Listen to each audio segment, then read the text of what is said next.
Hello everyone and welcome to the Weather Centre. The low pressure system that was once Tropical Cyclone Idai will continue to weaken today along the border between Zimbabwe and Mozambique, but it will continue to produce heavy rainfall over the area, with many of our weather prediction models indicating that there will be more than 200 millimetres of rain for some places.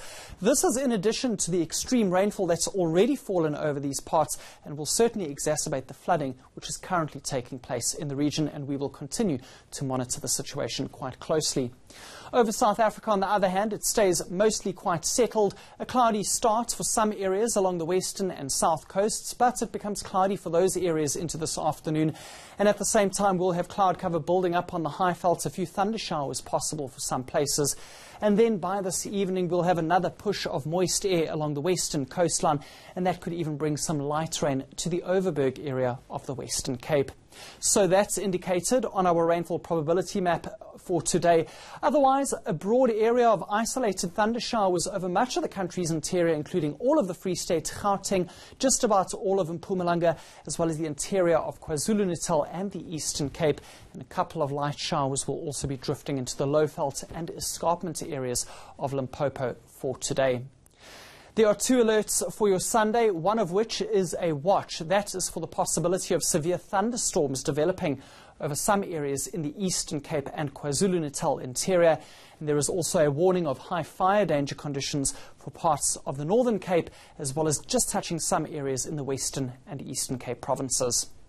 The northern parts of South Africa will be partly cloudy and hot once again today, with many areas climbing above 30 degrees. And similar temperatures are expected for parts of KwaZulu-Natal and the Eastern Cape, with some of those strong storms developing in the area. Along the east coast, we'll have moderate winds, but becoming fresh at times for Richards Bay, where it will also be very hot and humid, 34 degrees as a maximum temperature. And we're going to see some very high temperatures in the southern interior of the country, with Beaufort West climbing to 37 for this afternoon.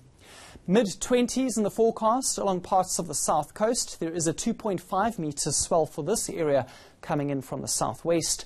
And in the Northern Cape, a couple of thunder showers will be possible for some places and some very high temperatures in the forecast. The west coast will be milder, with an onshore wind expected for this area between 15 and 20 kilometres per hour. And then a quick look ahead to tomorrow, and we see more thunder showers over the central and eastern parts. But over the Cape provinces, it will be a generally dry day, and it will be warm to hot across the region. That's all from the Weather Centre. Enjoy the rest of your Sunday.